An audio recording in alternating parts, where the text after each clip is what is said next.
My name is Ravi Khan. I am Chief Imagineer of Imagine Coworking, as well as Managing Partner of Creative Financial Partners. I've been in and around entrepreneurship for the last 23 years.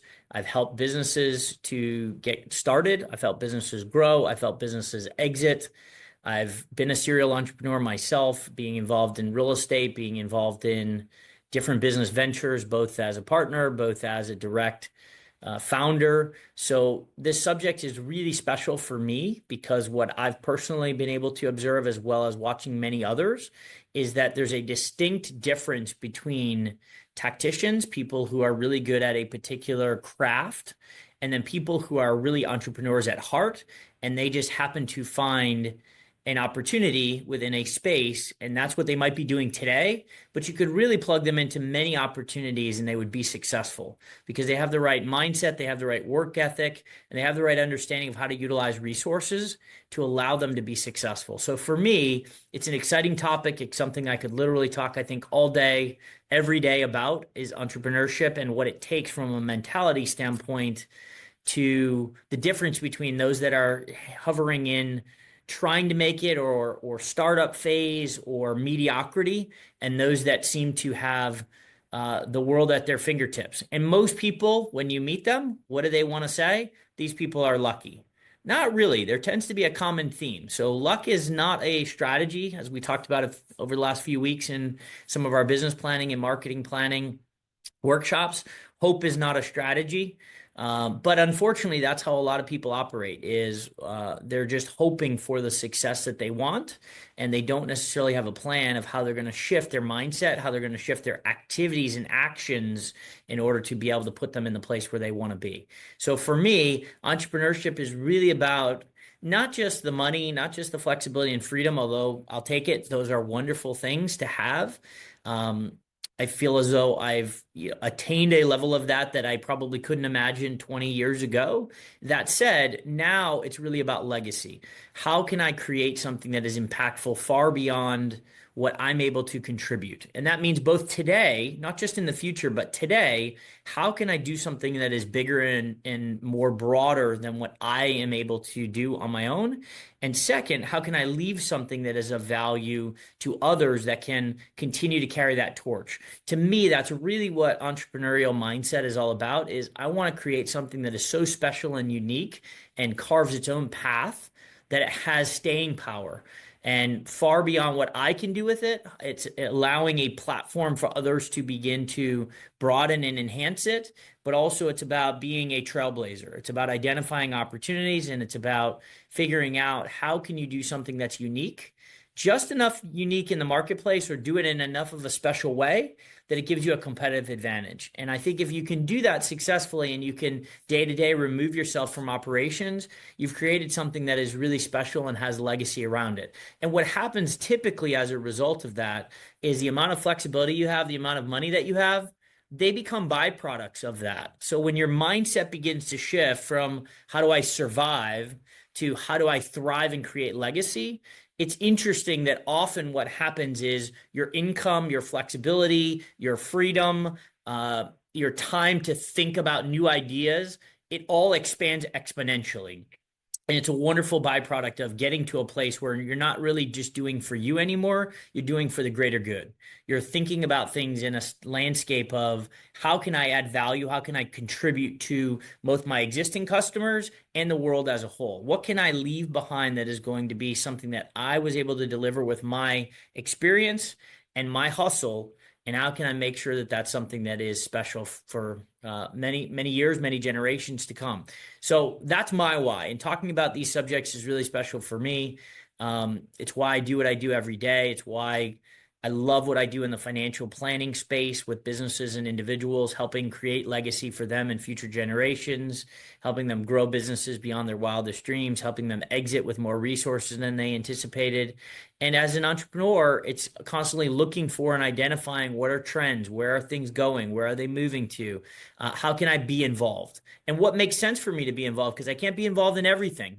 I got to pick and choose. I got to define what is my ROI. So one of the things we're going to talk about in next week's workshop is valuing your time and understanding how to do that, valuing your expertise and your special skill set so that you make sure you invest it in the right ROI.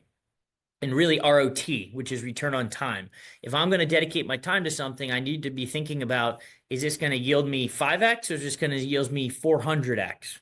And if I understand those dynamics around how I'm going to dedicate my time, I can also pick and choose what types of entrepreneurial opportunities I want to be involved in. Because I will say, for a lot of people, the one that they're involved in may or may not be the right one. And if you have an entrepreneurial spirit, what you need to figure out is, what's your upside? Where's this going? Where does this look like in 3 or 5 or 10 years from now? Versus, could I take those same skills and time that I'm going to commit, and might it be worth more somewhere else?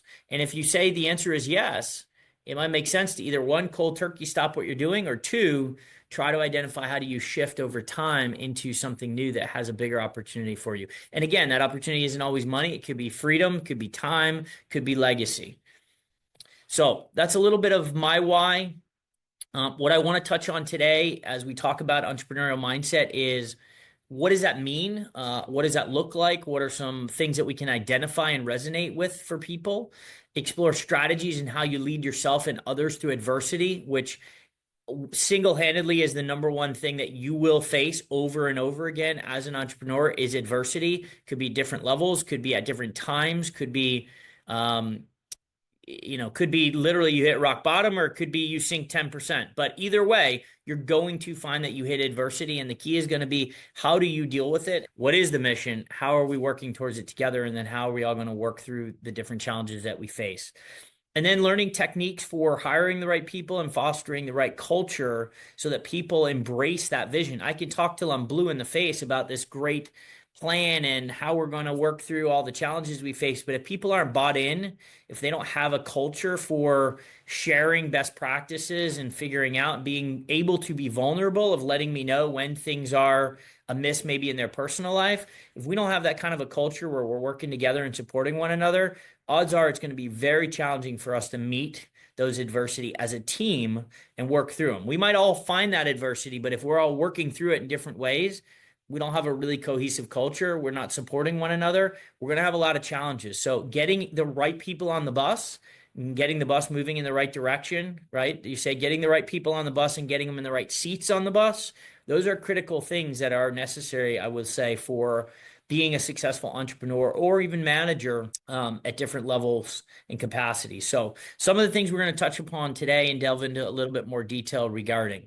So why does this matter? What does entrepreneurial mindset mean? What is it? What does that look like? Why is that even relevant in running a business, starting a business or running a business? So what we know is that entrepreneurs drive 73% of businesses by spotting opportunities. What does that look like? There's a great Peter Lynch book that talks about you should invest in things that you know.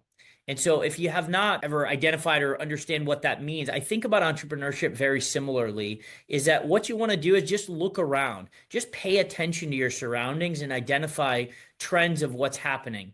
If you're a real estate investor, maybe it's paying attention to what areas are growing. What's changing? Are people more inclined to move into downtown areas and smaller condos? Are they more interested in moving to the suburbs and in bigger homes? This might help you decide, where do you want to buy? If you're a developer, where are you going to spend your resources? If you're involved in a marketing business, what are people missing today within that industry? Is there something that is not being satisfied and you identify it as a need? Or perhaps it's something people are doing, but you identify how 10% or 15% off, meaning different than what they're doing today, is really a game changer. And you can add tremendous value by doing similar to what people are doing, but 10 or 15% different, which a lot of times is a night and day in terms of what the results can identify. So it's really about paying attention to what's out there and then finding how you're going to add value in that particular space. If you're just going to go out and copy what everybody else is doing, guess what? You're going to be a small fish in a big pond. And the whole idea is, what you want to figure out is, how do you either become a big fish in a big pond or a big fish in a little pond? That's identifying what type of industry or vertical you want to be in and what kind of dominance do you want to have in that particular niche. But you got to go out and figure out how you're going to do something different, because copying the same thing that everybody's doing is a really big challenge. Maybe you can do it more efficiently, But again, you're stacking the odds already against you in terms of your risk. If you can figure out how you can do something that is not totally unique to the industry, Apple's a great example of somebody who sold us on what we didn't already have. That's hard to do. Is it possible? Absolutely. They're a great example of that, but it's hard to do. Google is another great example of somebody who sold us on, search engine that we didn't have. It was a brand new product and innovation that now is part of our everyday. But again, those are the rarities. What happens more often than not is somebody identifies a need in the marketplace, a gap, and they go out and figure out how to do that. So innovation and autonomy in both personal and professional growth. One of the things, and from a personal standpoint, that I can share is I spent a number of years talking about growth, but not really growing. And what I was reminded of over the last few years is that if I'm not growing, I literally feel dead inside. It affects me emotionally. I'm in a state of just kind of turtling through every day, almost like a fog. My energy is low. It affects the people around me. It affects my personal life. It affects my business life. It affects the people, part of my team, my family. So what I have learned personally is that if you're not in a state of growing and identifying and being very conscious about growing in many areas of your life, it's probably going to impact negatively all areas of your life. So I would just encourage you to be thinking about that, of how much time are you dedicating to growth? And that could be health and wellness. It could be learning and education. Are you reading books? Do you have a mentor? Do you have a coach? Are you pushing yourself beyond the boundaries of what you know to be comfort level today? And one of the things we talked about last week in our workshop is the difference between comfort and uncomfort. Most of us are going to choose to be comfortable, but if instead I asked you, would you rather be comfortable or would you rather grow? I think most people would choose growth. And so what does it look like to be in a growth mindset? Go be uncomfortable. Go do things that push you beyond your boundaries. And then cultivating resiliency and adaptability for sustained success. I'm going to use this as something that I've learned over the last 12 months from a great mentor. And one of the things that they talk about is your personal RPM. What is your personal horsepower? And how they define that is really from a health metric standpoint, but it really comes down to how good are you at understanding two things: your capacity in life. So how much can you take on? What are you able to shoulder? Both, this is not just business, but this is personal. This is business. This is for you personally, how you can support others. And if we don't have much margin because we've maxed ourselves out around what's on our plate, regardless of how big that plate is, your plate may be small, others may be huge. But if you've maxed it out, you have no margin. So you're going to be in a world of stress. You're in fight or flight all the time. So what cultivating resiliency and adaptability for me looks like is ultimately, are you pushing yourself to grow your capacity? I would take that back to the growth mindset. Are you constantly finding ways to go out and learn and build and expand the size of that plate of things that you can absorb and take on? That might be through delegation. It might be through removing certain things. It might be just focusing your priorities, but are you expanding that plate? And then second, are you figuring out how you create more and more margin? So most businesses and people, I'm going to say, if you don't operate where you have at least a 20% margin, if not more, 20 to 50% margin in terms of your time, in terms of how many things you have on your plate, I suspect you're going to find that more often than not, you're in a stressed environment. And a stressed environment is never one where you can thrive. Okay, there's a difference between strength, which is brute force, trying to force things to happen, and there's a strength in flow. Being able to find the areas where you can just move through in a powerful way without that constant abrasion. Okay, and that's what we're looking for. And I think the more you can increase your capacity, the more you can increase your margin, the more you find flow. And in your business, what does that look like? Achieving your wildest dreams beyond your expectations of what you can accomplish. Whereas most businesses may grow by 10, 20% a year, it might be a 50% sustained growth pattern. What does that look like? So that requires a whole mentality around how you think about where you've been, where you are, and ultimately where you want to go. And if you want to understand better where you are today, look at how you were thinking 12, 24, 36 months ago. Your mindset then is what led you to where you are today. The positive news is what we're doing today is talking about how do you shift that mindset so that ultimately where you want to be in the next 24, 36 months is going to be 100% determined by what your mindset is today. So let's shift mindset. and let's achieve some different results over the next 24 and 36 months. So fast forwarding. So a couple things that I would ask everybody to think about is, how did you get on this entrepreneurial journey to begin with? If you are now an entrepreneur, maybe you're a salesperson working still for a company, but you have to every day think like an entrepreneur. So the first is a technician. And what a technician does is the work of making, selling, and delivering whatever product or service you have so that ultimately the doors can stay open and money comes in. That's basically the role of the technician, is to do the effort and the work of getting your product or service out to market and making sure that you're generating revenue. The role of a manager focuses on achieving those same results, but utilizing now people and systems so that the business can sustain and grow. So at some point, hopefully you move out of the technician role and you move into a manager role, which is going to be now leverage, right? That's what it really comes down to, is how do you leverage either through money, capital, right? I have to utilize capital if I want to hire more people, if I want to invest in technology and systems. So how do I use leverage to bring technology and people into the mix that are now going to help move the needle on that? So maybe I remove myself slightly from that day-to-day operations because others are involved, but I got to manage these people. How do you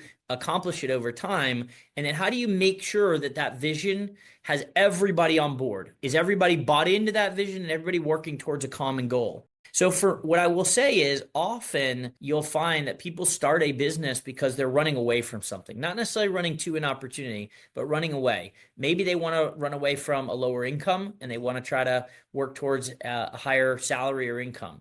So again, that's a combination of running away and running to, but not necessarily identifying a market opportunity. Just saying, I want more money is very different. Sometimes people are tired of having a boss, right? They don't want to have to work for somebody else. They want the flexibility and freedom that they can have of making decisions as well as their time. That might be a reason that they begin an entrepreneurial journey. The other times is sometimes they're forced into that, right? Maybe you get laid off and you're just trying to figure out what are you going to do next, and you go out and you start your own business as a result of that, either in the same field or in a new field. But my experience is a vast majority of people get into entrepreneurship not necessarily because they're running to something, but more often they're running away from something.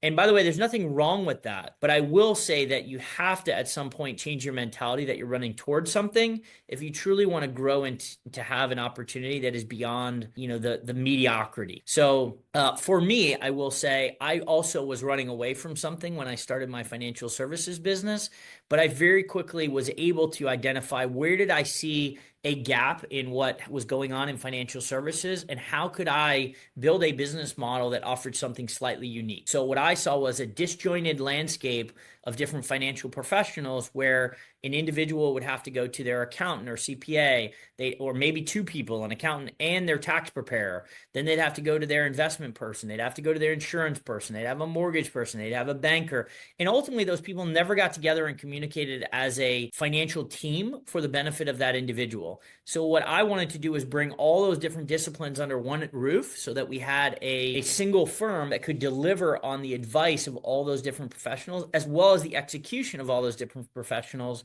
to offer things like banking services and insurance services and investment services and tax services and mortgage services and all these different things through one lens to make life easier for people. Ultimately, it was very complicated for them to have to deal with 6 different relationships, and they became the center point of having to figure all that out. So they were ultimately constantly trying to put their puzzle together with these 6 different people feeding them puzzle pieces. That gets a little confusing. It's almost like the telephone game. So what for us, we were able to do is say, give us all the pieces and we'll see if we can help you collectively. You and I will put the puzzle together, and that way we can have visibility to how everything is working as one. So that was my entrepreneurial journey, was where's there a gap in the market? I'm also running away. I don't want to continue to work for somebody else. I see that I can create an opportunity and perhaps do this a little bit better. And so I want to do this. So I would say it was a combination. What I found was that I tried to start out as a entrepreneur, a manager, and a technician. I was trying to go out and find the clients. I was trying to manage a team of people literally from day one. I had about 5 people that I went out and hired. And then I was also trying to create the vision, or had some of the vision, and get those people on board with the vision. My experience was that was a huge challenge, and I wasn't able to fully execute on all 3 of those hats at the same time. And what I very quickly had to realize was that I was in a better spot to be a technician till I could get the business built to a certain level. Then I could go back and spend more time being a manager, all while trying to keep on that entrepreneurial hat and be clear on where I wanted to go. And as long as I was on a journey to get there, I could feel good that I had to do more of the technical work early on. So that was a little bit of how I got started in some of the success that I have. So understanding some motivations and mindsets. We talked a little bit about leading through adversity and developing the culture. So I'm going to build on all of these things.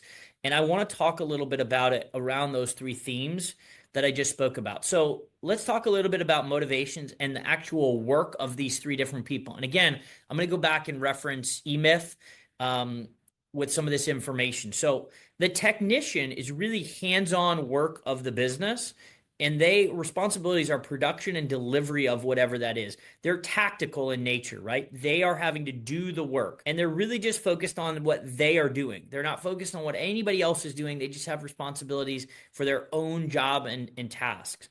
And so they rely on the structure of what the company's systems and culture is to get that stuff done. So they're not inventing the wheel. They're not thinking about how the wheel works. Their job is literally just to operate the wheel day in and day out. Okay, so that's how it thinks about from a mindset standpoint of a technician.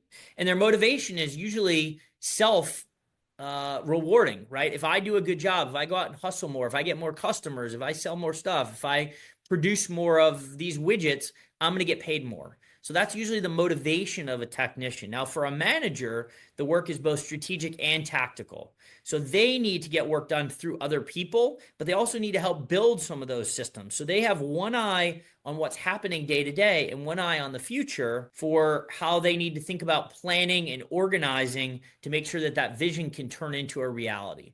So part of their responsibility is now to push the ball forward and be thinking about direction and where things are going, executing on that vision, while simultaneously they may have to jump in, right? What if somebody's out sick? What if they need an extra hand on deck? There may be times where they have to support the technicians. And I think that's a really critical thing that sometimes I meet managers and they almost are too high, right, on their pedestal of, I used to do that. Now I moved into the office and I'm at a desk. My job's to manage people, or I'm a supervisor with the clipboard. Well, guess what? At the end of the day, the work's got to get done. And sometimes you got to get your hands dirty, and that's just what it takes.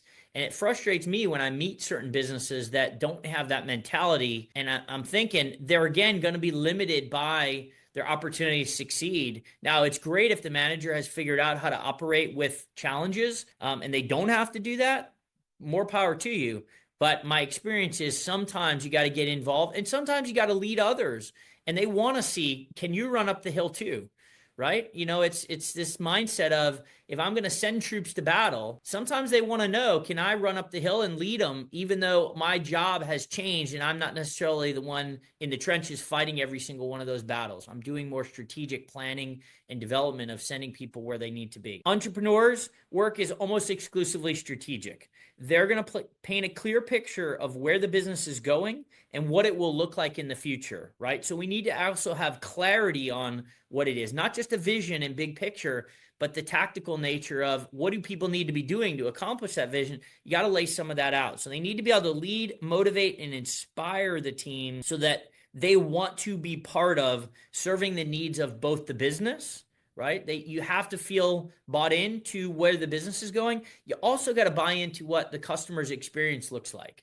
So I think a big part of entrepreneurship is getting people excited, not just of the vision of the business, but how that vision ties back to what that means for the end user. And my experience has been that when people get that and they value that, when you get people that align to what it is you want to deliver to your customers, that's an exciting part because they buy into the legacy. They buy into what you're delivering, not just profitability.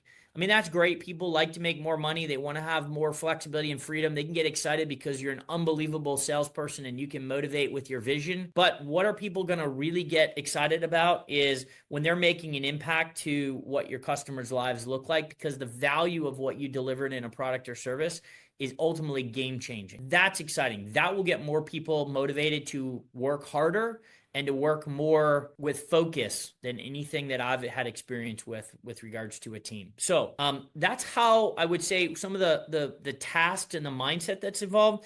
Now let's talk a little bit about time and what that looks like in terms of motivating people with time. What a technician does is sees time in the present moment and focuses on what they need to get done today or this week. They're very now and present in what they need to do. They strive to complete as much as they possibly can now, because the more production or the more sales equals more money. So their number one focus is going to be, how much can I get done in the course of today, in the course of this week? Whereas a manager sees time more around efficiency. And so they look at it and say, I've got personnel and production, and I need to understand how to maximize everyone on the team's best utilization, right? So these are big now keywords around utilization and efficiency, to make sure that I take that vision and I plot a very strategic tactical action plan to achieve that vision. So they need to dedicate their time to not just managing other people, but also to some planning things that need to go on. So I would suggest that a manager's time is probably spent somewhere in a 20 to 40% designing systems and strategy, and then the remainder of that time, 60 to 80%, actually executing on that, which again might be leading the team, talking about doing, whether it's one-on-one meetings with people, whether it's doing team meetings with people, whether it's observing people and their roles and responsibilities,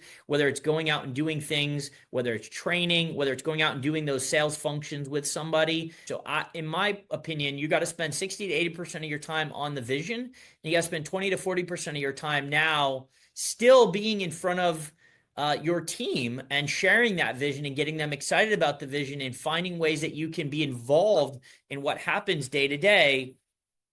So you're going to see time as an investment, and you're going to choose to make time each day on strategic work, ensuring that you're on track to meet the vision. So that might be reviewing KPIs, so different indicators that are telling you where your business is and how you're moving towards the future. And ultimately, you see as all the time that you spend is investing on where are you going, right? And you see that as really a strategy for, I want to spend time figuring out, are we in line with where we thought we'd be? Right? I've got a 3-year vision. I've got it broken down into quarters. I've got the next quarter. How are we doing? What things can I measure? What things do we want to improve upon? How many different levers can I push at one time to not overwhelm things, but at the same time to make decisions and move things? So the biggest thing of an entrepreneur is to be able to have the time that you can dedicate. And if you're still a technician, a manager, and an entrepreneur, you're wearing all 3 hats, you still got to figure out time in your schedule to dedicate towards all 3 of those things. Because if you don't have committed time in your schedule to think like an entrepreneur and to think like a manager, I'm going to tell you, you're going to be running on the hamster wheel for a long time. And that's not a good end result for you to achieve the results and the rewards that you'd like to have on a go-forward basis. So what are some things that you can do now from a money standpoint? So the last thing I'll talk about, and again, I'm pulling from eMyth to describe all of these. I love the way that they line this up, is a technician is going to see money as earned for work performed. So are you motivated to figure out how to do it better and faster? And you got to be careful, because sometimes that means at the expense of quality, right? So a technician's often going to look at things and say, how much more can I get done in a day? How much more revenue can we drive? How do I get 10 widgets out instead of 8 tomorrow? So their perspective can be a great source for competitive strategies that lead to a more strong and profitable position. So technicians are going to sometimes identify opportunities for how we can get more production or more sales out of a situation. But I would just caution that sometimes that can also be at the expense of quality. And that can be a long-term impact to the vision, right? If we don't deliver the proper value in terms of quality, then that's going to come back to bite us later. But sometimes the technicians only focus, remember we talked about on the now, that they lose sight of the fact that there's also a long-term approach to this. We got to deliver great things, and we got to make sure then that we remind customers that we delivered great things, so we build a referral-based business, so we have opportunities to continue to grow and be more efficient and systematized. It's also the situation that we can do a great job often as a technician of ramping up what we accomplish in a day or a week, but maybe it's not replicatable. Maybe it's not sustainable. So maybe we can't operate at that same pace, or maybe we can't teach others to do it because we don't have a good system. Again, this is where you have to put on your manager hat to figure out, am I moving in a direction where I have replicatable things that could be done as I want to hire that next person, as I want to hire the next 4 people? So a manager is going to focus with regards to money on controlling costs and increasing profits by that tactical growth plan. So again, they're going to use the best application of people and resources, and they're going to have to stay up to date on what's happening within the financials of the business so they can make quick adjustments. So again, this is maybe KPIs. What are you measuring? Are you reviewing your P&L and balance sheet to have an understanding of where your business is presently? If you're a business and you're wearing all these hats, or you're in a manager hat and you don't know how to design and efficiently look at a balance sheet and a P&L to make strategic decisions, you're missing the boat. And if it's something you need help with, please ping us because we'll help you with that. We'll teach you what that looks like as a strategy. So you need to focus on making sure that the day-to-day operates towards the vision. And as an entrepreneur, you're really focused on the financials of the business to determine less about where you are and more about what's the intrinsic value you're creating in equity. So as an entrepreneur, when you think about money, it's not how much are you taking out of the business. This is how technicians and managers often think, is how much am I getting paid? Where are we going to be? Technician thinks about what's my paycheck in the next month. A manager might think about over the course of the year, how can we grow and what does that mean in terms of bonuses and other opportunities? An entrepreneur cares about equity. I just want to know, what am I building and what's the value of that? And how do I keep reinvesting back in the business so that I have a bigger opportunity going forward? I want to have sustainability in my business, and I want to have future value that is expanding exponentially from where I am today. And often that means leaving money in the business or reinvesting back into the business. So you're thinking about the value upon exit and the future value, still doing okay. You know, obviously you got to cover your bills and you want to do well. But I will tell you that the most successful entrepreneurs are people who struggle and suffer for longer. And that's part of, we're going to talk about here in a minute, what it takes to have a mindset of an entrepreneur is you have to think about the struggle being longer than you otherwise would. And I can tell you, restaurateurs, I've seen a lot of people come and go in the restaurant business. I have some very successful clients who it took them 10 years before they really made any serious money. And now they're in a position where they've expanded their portfolio of restaurants and they're making a lot more money. And I will tell you that it will be very hard to kick them off their pedestal. At this point, it would be very challenging for them to not continue to have increased success and growth because they've done such a good job of building their reserves, building up lowering their leverage, lowering the amount of debt they have. And they did all that at the expense and sacrifice of taking the money out of the business early on. So they just allowed themselves to be very aware that they had to struggle longer so that they could have long-term sustained success. And that's true, I think, of most businesses. So jumping through some of these other things, what are some strategies to overcome challenges? You have to embrace this growth mindset early on. And one of the things that you have to understand is that failures are going to happen. Failures are great. You have to think about it that way. When I fall, I'm excited. Why? It's an opportunity to learn something new. Hopefully I don't make the same mistake again. That's it. Better than learning from my own mistakes, learn from others' mistakes. Find people you can mentor, talk to that have been down the road that you're trying to accomplish as an entrepreneur. Find out what successes they had, find out what failures they had. Try to learn from those so that you can put it into practice and have less of your own failures. One of the best examples of this, I'll never forget somebody that I worked for years ago. There was a great example of success and learning from failure and about picking yourself up. And the example was, there was a speed skater in the Olympics who was dragged down by, there was a whole cluster of people that ended up falling down. And it ended up turned out the guy who was like 5th in the pack missed all of that because he was so far back, ended up winning a gold medal. But what happened is, because somebody was dragged down and he was the first person to get up out of the pack and finish the race, he also got a gold medal because it was determined that he was dragged down by the others. He was leading the race, a clear winner, but because he was part of this fray of people that fell down and was dragged down, he ended up still getting a gold medal. Now, he doesn't get that gold medal if he's not the first person up from falling down to finish the race. So you train your whole career maybe for this one opportunity, and he could have looked at that and said, oh, well, I've just blown it because I was dragged down to the ice. Or he can look at that and say, I just got to be the first one to get up and see where that leads me to. He didn't know he was going to win a gold medal, but instinct said, I just got to get up and I got to finish this race. And as a result of that, ends up finishing with a gold medal. So failure is not about avoiding them. Failure is about embracing that they're going to happen, having an understanding that that's guaranteed to be part of what your journey looks like. But it's all about how you have a mindset of how do I learn from this and how do I get up as quickly as possible? What does perseverance look like? So when something happens that's different than what you expected, and this is great about resilience, talking about this next bullet point in Thomas Edison's approach. I think most people have heard the idea that he, failed to make a light bulb work thousands and thousands of times. But it was ultimately his persistence that allowed him to figure out how to create a light bulb.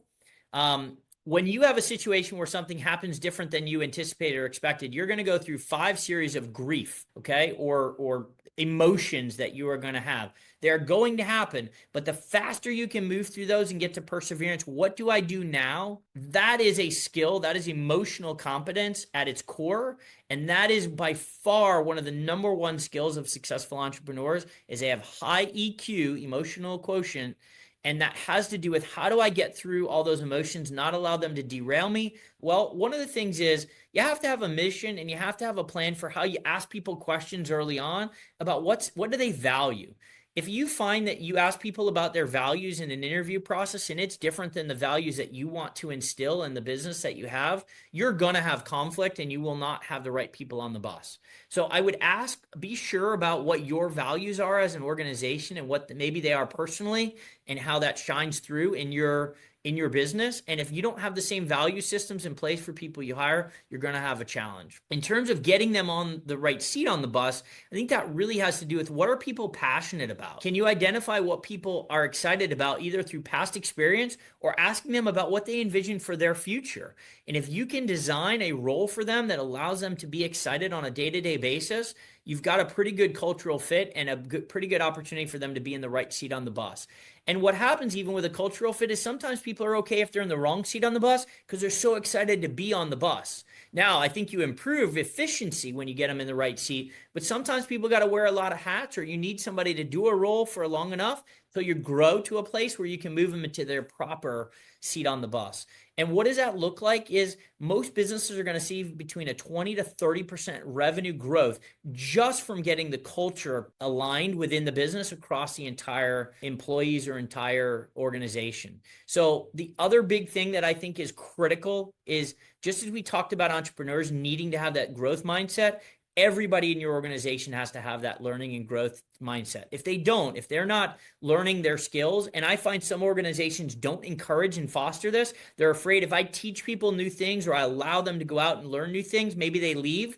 That's a closed mindset and you will limit your growth tremendously. You have to give people the freedom and flexibility to go out and grow and develop. And if that ultimately means that they need to leave your organization is going to be better for it because you now foster an organization where people see I can come here, I can be promoted, I can even move out if that's what my career path looks like. You're going to create a culture where people want to come and grow and develop. Are you best to be a technician and go hire other people to be a manager, go hire other people to do certain things that you're not good at? I can tell you businesses that suck at being an entrepreneur and they don't really want to, but they haven't filled that role with somebody else. So as a result of that, they limit their opportunity for growth. They're great technicians, but if they don't go hire managers and ultimately CEO to run their business or a fractional CEO or business advisors, it's just limiting what their growth opportunity is. You got to find the right role for you and the right role for others. You got to adapt strategies that are seen by other successful businesses. So this is really about learning from what other people have done successfully and other people's failures. How do you thrive in change? We are constantly all in a state of change. There's nothing constant except change. It's a great line that I really like to talk about with my team is that there's nothing constant except change. Embrace the change. That's just the key. Because if change ultimately disrupts you, you're going to inevitably fail in most businesses. There's always going to be innovation. There's always going to be new competition. There's always going to be new ways you have to think about it. You have to embrace technology. You have to embrace a different way of doing things from how you did it today. This is the job of an entrepreneur. See the future. Where is it going? What types of things do you need to do? Try to stay ahead of your peers. at least stay on par with your peers, if not ahead of your peers. There's always going to be 20% of people that get caught in the wake. 20% of all businesses are just going to refuse to change, and they will die eventually. 20% of people are going to lead that change in a particular industry, and 60% are going to be somewhere in the middle trying to figure it out. Try to be in the 20% leading the change, at minimum be in the 60%, because if you hold on too tightly to the way you do it today, you will fail. It's just a matter of time. Evaluating and evolving. So KPIs stand for key process indices. So you're going to look for ways that you can evaluate how's the business doing. Could be related to your P&L. It could be related to certain day-to-day tasks that everybody has to do, but you need to find ways that you're measuring things. The only thing that matters is what you measure. The only way you're going to make improvements is to have something you can measure against, make a change, measure for the improvement. You have to have a constant feedback loop of the things that you're doing day to day to see what kind of a difference is it making. And I know I'm talking fast through a lot of this because these are really the tactical parts of that mindset shift that we spent a lot of time on earlier. Lessons to cultivate success. Learn about how you innovate for growth. What does that mean? Find ways that you can go out and measure against peers and internally. Foster resilience through your culture. So small changes, wait to see how it works. It's kind of like steering a boat. If you've ever steered a boat, you make a small adjustment and then you ultimately wait and see how that impacts things. That's the key to business, is not to make sweeping change and move in new directions. Small changes, see how it impacts. Are you right now operating on what percentage of your time are you operating as a technician, operating as a manager, and operating as an entrepreneur? And is that the appropriate percentage for each right now at the state of your business? And if not, make some new decisions. Make some new decisions for next week. Don't wait a month. Don't wait till next year. Make decisions around how you're going to execute your time differently next week. And try to evaluate and really constantly come back to that as a mindset around, how do I want to devote my time to these three disciplines? And then what types of activities do I need to be doing so that I know I'm operating properly as an entrepreneur, as a manager, as a technician? Utilize your resources. I would encourage everybody to do a quarterly review of what resources do you have available to you. Who are your people? Who are your technologies? How much time are you dedicating to your business? Is that being used effectively? And one great exercise you can do every quarter is to go through all the activities that you do. Go back and look at your calendar and figure out how much time did you dedicate over the last quarter on average to each activity function. How much time did you meet with customers? How much time did you spend thinking about the vision of the business? How much time did you spend managing your team, whether it's one-on-ones or group meetings or training? Think about all the different things that you did. You can be as broad or as specific as you want. The more specific, the better.